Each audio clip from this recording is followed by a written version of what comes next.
So Nigeria's pension industry has evolved over the years from one with predominantly public sector participants running a defined benefit scheme to a mandatory defined contribution system for all government and private sector employees in the country. But over the last 5 years, the growth in managed assets have been driven increasingly by investment returns rather than additional contributions. The pension industry's annual contributions have averaged about 595 billion naira in the last 5 years. So joining me to discuss the outlook for Nigeria's pension industry is the Chief Executive Officer of Sigma Pensions, David Uduaghan. Good morning. Welcome to this show. Good morning. It's good to have you. Thank you so much. In terms of the above inflation PFA returns, what are the realities or speculations on the ground this year in comparison to 2020, 2019? If you could just do a quick review for us on that.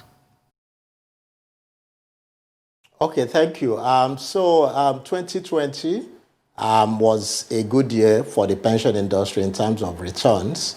Returns were buoyed up by a rally in the fixed income market. As you know, bond yields declined significantly on the back of easing of interest rates by the central bank, and bonds, which are marked to market, gained about 39%. And there was also a rally on the equity market. The stock market in Nigeria was deemed to be one of the, if not the best stock market globally last year, returning 50% on the all-share index. So pension funds obviously benefited from this and helped to drive this rally. So returns were significantly better than the previous year. On the various funds that we run, we'd average just about 20%. The first fund, which is the more aggressive funds, saw returns go up as high as 25% and in some cases 30%, depending on the pension funds. And this is significantly above inflation, which is trending up to 14%. So historically, the pension fund have struggled to beat inflation because of the paucity of the capital market, the depth of the instruments available in the market, and obviously the ability to invest the growing funds. Just for context, the pension fund is about 12 trillion, which is about 30 billion using a rough estimate exchange rate of 400 to 1. In terms of its size, it's about 5% of GDP. Is growing quite well. The annual contribution now is just about 750 billion a year, annualized based on Q3 numbers. And it keeps growing on the back of increases in salaries in nominal terms and the member participation. There are just about 9.2 million contributors to this scheme nationally, and I dare say we can do more. But the impact of the pension scheme is becoming more important because it's the key source of long-term financing for things like critical infrastructure for housing, capital market, and debt issuers. On the investment side, we're seeing a lot of corporates come to the market to raise money rather than go to the banks. So there's quite a bit of activity on the debt side, from small debt issuers of 10 billion to as much as 150 billion by big companies like BOA and Dangote Cement. And these things are, largely oversubscribed or fully subscribed. Obviously, corporates are using the muted interest rate environment to raise money. There's a rush to raise money before rates go up. So last year was good for the industry and also good for corporate. But this year, what we're seeing is that interests are beginning to inch up, and interest rates have to inch up anyway. This whole objective of central bank of maintaining, stable exchange rates, low inflation, and also, I think more importantly, employment levels, which is critical to drive, because there are a lot of young people coming out of school and there are no jobs. So the central bank is trying to balance these objectives, and it's tough, I have to say. But on the flip side, I think that rates will go up this year, but not as high as we used to see in the other years. The PFAs obviously are players in the economy. We want to see a balanced interest rate environment, not really interest rate being punitive or choking out growth in the private sector, but rates reflecting inflation and real returns, because at the end of the day, these monies are used to pay retirees when they retire, and the last thing you want is to pay retirees, to pay pensions that are below inflation and will result in poverty at old age. But in terms of returns to contributors in the light of the ongoing global pandemic leading to job losses, salary cuts, and other nuances like that, what situation did UPFAs face in relation to payout claims to affected parties? Are you seeing an increase here, or is there a decrease? Oh, surely there's an increase. I think in Q3 alone, we saw an increase up to 8 billion. And if you annualize it, that's about 32 billion per annum.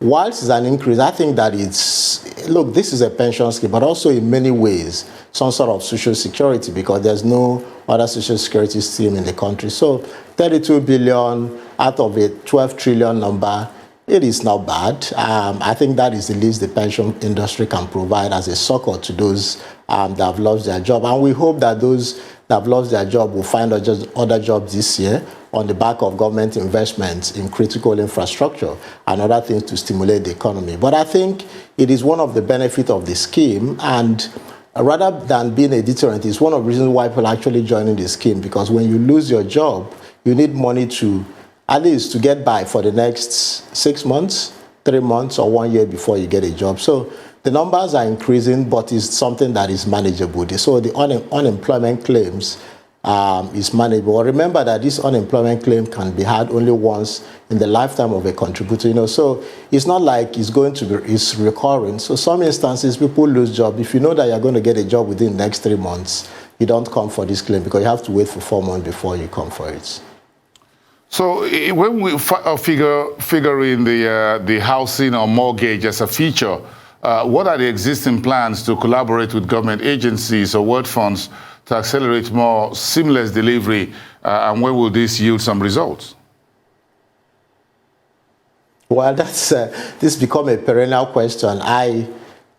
So let's put it this way. There are many actors in the mortgage scene, the housing delivery scene. Financing is just one of those actors, and that financing is where perhaps the PFAs come in. But you have an ecosystem of mortgage banks, developers, landowners. The biggest landowners obviously are controlling land at the state governments. And then the demand on the demand side for people that want mortgages to build houses. Interest rate was a major issue, but now it's gone away, I can say. At 10%, I dare say that we can begin to see the emergence of a mortgage sector in Nigeria. There are works being done. The guideline is almost ready by PENCOM, and I personally think that it's time to activate that initiative where contributors can borrow up 25% to finance mortgages, to pre-finance acquisition of housing, because it's one of the critical reasons why this scheme was set up. But I also caution that this is for active members and those that have contributed for up to, I think, 10 years, and you can only take 25%. So it is now left for each PFA, to work with their member population to see how they can begin to activate this once the guideline is finalized by PENCOM. I think the last time we checked, the guideline was almost ready. So I think it's one of the things that the industry have to deliver to the country this year. The other thing, obviously, unrelated to mortgages, is infrastructure, which, before you ask that question, last year we had a big work stream on National Infrastructure Investment Fund with the Sovereign Wealth Fund. It is sized at 2 trillion, and it is critically required to finance infrastructure in Nigeria. On the back of that were bonds that will be issued and guaranteed by the federal government, and critical infrastructure assets transferred to the fund to be managed in a tripartite way between the Sovereign Wealth Fund, I think the Ministry of Finance was involved, the Central Bank, and PENCOM, and obviously the pension schemes, the pension fund managers will provide this money, and also some of the DFIs were interested. So I think that it is time, and I dare say that the media also need to make some of these things, bring it to the fore. That it's time to use the pension fund to begin to support the country in financing critical infrastructure. And critical infrastructure is not just roads. So if, for instance, we're talking about the second wave of COVID-19. What we did during the first wave was to do what I call emergency health investments. Some of those emergency health investments have disappeared. So you had isolation centers that were built and they've been packed up. What I think we require is a chain of primary health care centers and places where people can get help when they need them in the various local governments or in the various states. If you leave Lagos, for instance, and maybe Abuja, you can't even find testing facilities in some states. So what we need to do is to begin to lay the groundwork for a health architecture in the country that will, look, the world have seen pandemics. You mentioned about the HIV. We are seeing COVID, there will be pandemics. And if you listen to World Health Organization, other pandemics are going to come. People are going to get ill.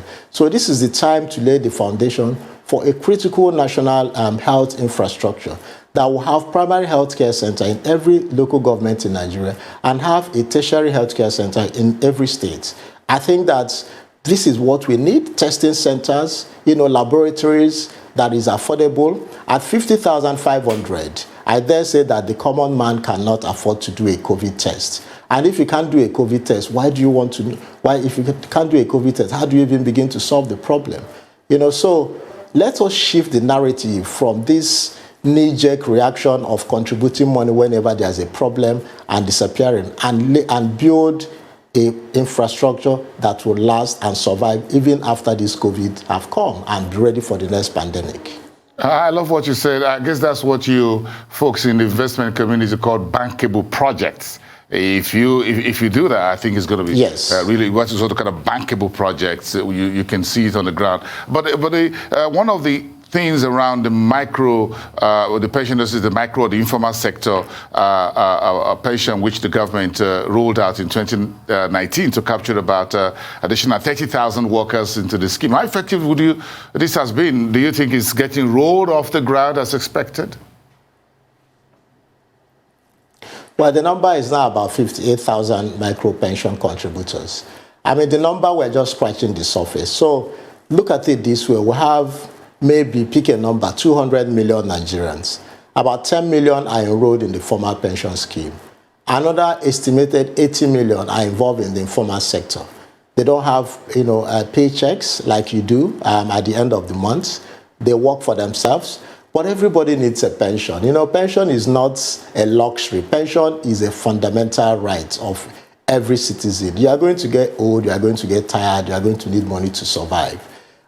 So the micro pension is a laudable objective. However, the bulk of these people are struggling to make ends meet on a daily basis. You only save after you've met ends meet, so you save your surplus. I mean, that's, although in financial literacy, they say spend what you have after savings. But the reality is that people will feed themselves, they will send their children to school, they will pay medical bills. And what we're seeing is that the traction is not, as high as we would have loved because people simply don't have the monies to save. That's the first point. The second point is that there are other savings schemes around, so you have microfinance banks, you have insurance companies who are all rolling out savings products. So what we need is to increase, first of all, let's look at the aggregate income levels of the country as a whole and what is the aggregate demand. If you overlay it with what is the expenditure required to survive on a day-to-day basis, you'll see that a lot of people are living at the point where they simply cannot afford to save. Okay, so that is one of the reasons why the micro pension scheme is not gaining traction. The other reason is that the big informal sector players, like big traders and co, simply don't believe in savings, unfortunately. So there's still a lot of work to be done in the area of financial literacy. People say to you, why do I need to save for pension? I can use the money, to build a house. I can use the money to start a business. Well, that's all well and good. So in the manner of speaking, it's a fallback position. Yes. Yeah, in the manner of speaking, yes, these big traders do save in a traditional, cultural way. They have the Ajos, the Esusus, and the rest of them. So maybe we just need to help them gravitate and move them to the formal markets or financial markets. That is it. But as far as savings are concerned, they do savings on a daily basis. Precisely. But when it comes to filling forms and making it formal, like you and I wearing your suit's a whole lot better than mine, by the way, but look good. They say, oh yeah, what do you want with money? But let's leave that conversation for another day. I just wore it for today. Yeah, that's good. Wear it tomorrow again. Yeah. Next time we're having the interview, put on another one. That's a good one. Nice suit there. Thank you so much. The CEO at Sigma Pensions. You're watching the Global Business Report here on Arise News.